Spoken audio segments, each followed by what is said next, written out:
Just wanted to quickly show how to automate something in Reaper. If you find yourself never automating, it's a great way to add excitement and dynamics to your track. And what I mean by dynamics is like things are changing. It's never static. Or not never, but if you're automating, it's not going to be static. And I got two examples of how you could automate guitar specifically with this track. Let's go ahead and take a gander at that.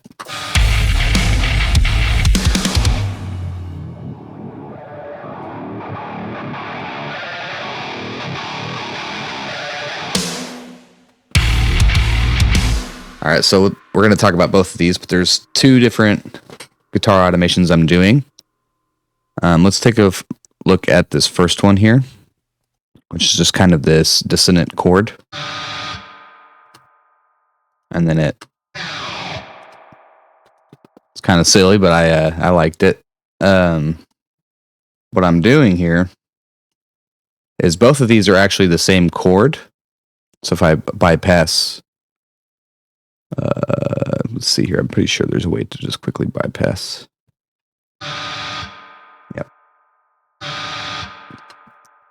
So those are the same chord, but I'm going to automate a little pitch shifter on it just to kind of add some flavor in there, you know?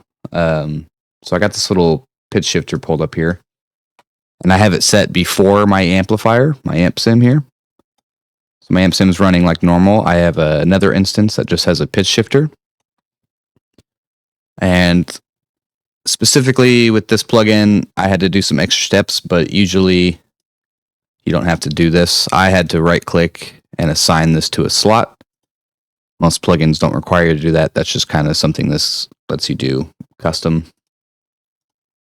But what is automation? It's essentially telling a track to change a parameter on a plugin, whether that be a mix knob or a bypass or like a specific band on an EQ, which we'll talk about in a moment, like what that could look like. But for this one, I just set the pitch knob on here to slot 1. If you hover your mouse until you see something that says track envelopes / automation, for me, it's right here. All right. Now this is our list. It looks a little intimidating, but I promise it's not. This is just options that we have with every single instance of a plugin that we have. So like on this track, we have quite a few plugins. I'm going to re-pull that up. And this just lets us automate any one of these options for each plugin. So I know I'm looking for overloud because that's the amp sim I'm using. And I have that before the amp. So I just need to find our first instance. And you could type it in if you don't feel like looking for it. So I'm just going to type in overloud.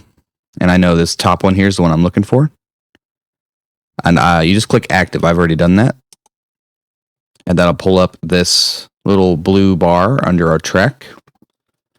And now what this lets me do, you'll see I already have something kind of drawn in here.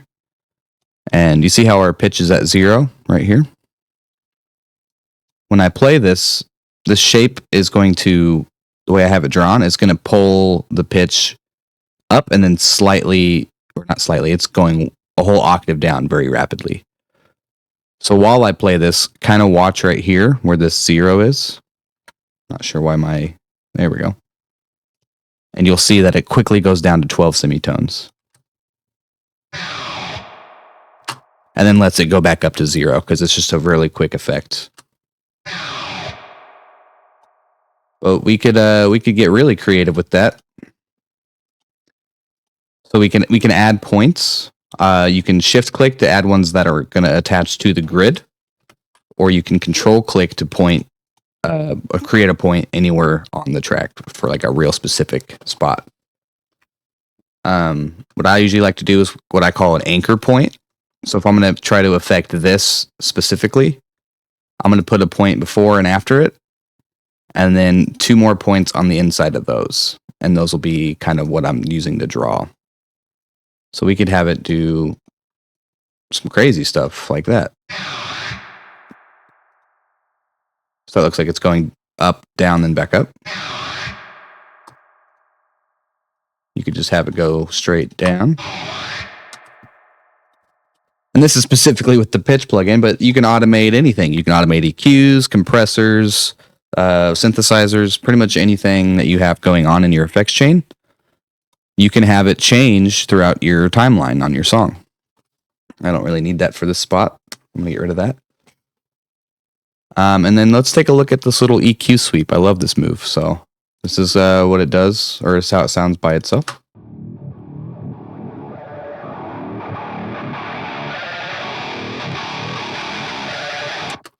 So what I'm automating here is I've done some crazy EQ stuff, but I'm automating this low pass filter that's slowly backing off.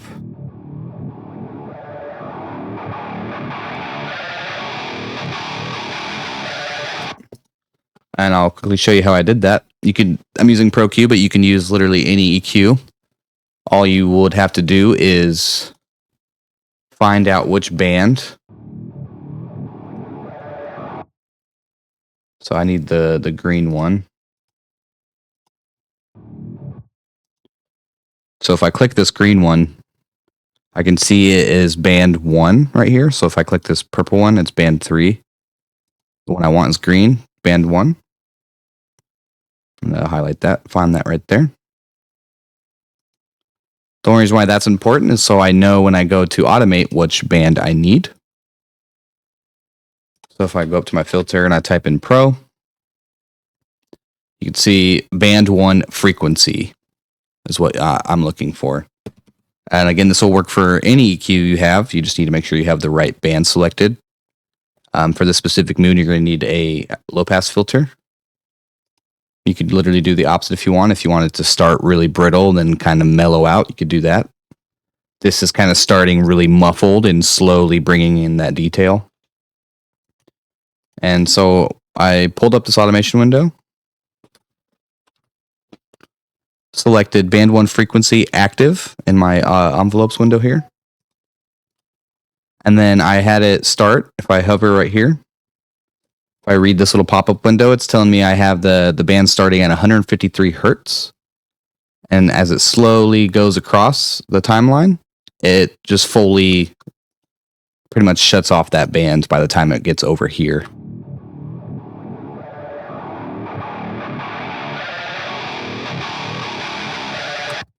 Just a cool effect to build tension and just add like excitement to like a transition. But just to showcase how crazy you can get with this. Remember how I said if you hold control and click, you can add specific points? Well, if you hold control, you can also draw on this timeline here. So we can have this EQ do whatever we want. Obviously, that's not cool, but just an example. Your creativity is the only thing that's going to limit you. I love using automation for EQ moves. I love using automation to turn plugins on and off when they're not needed. I like using it for reverbs to get different amounts of reverb on different spots. I love automating volumes, like on room mics for drums, because I feel like maybe certain parts, the room can be super explosive, but then maybe there's a fast part and the room's getting a little bit out of hand. You could just automate the volume, and you necessarily wouldn't need to change anything about your room sound. You could just dial it back for like those faster parts. So automation is extremely useful, and if you guys have any questions and want me to make a more in-depth video, I probably will. But that'll do it for today. I'll leave you with this outro because it goes very hard.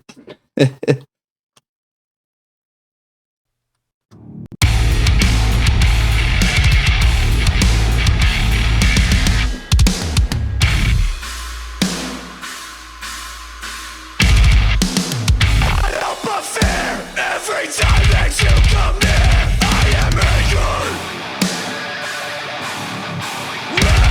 Rage, anguish. That kick drum is unruly.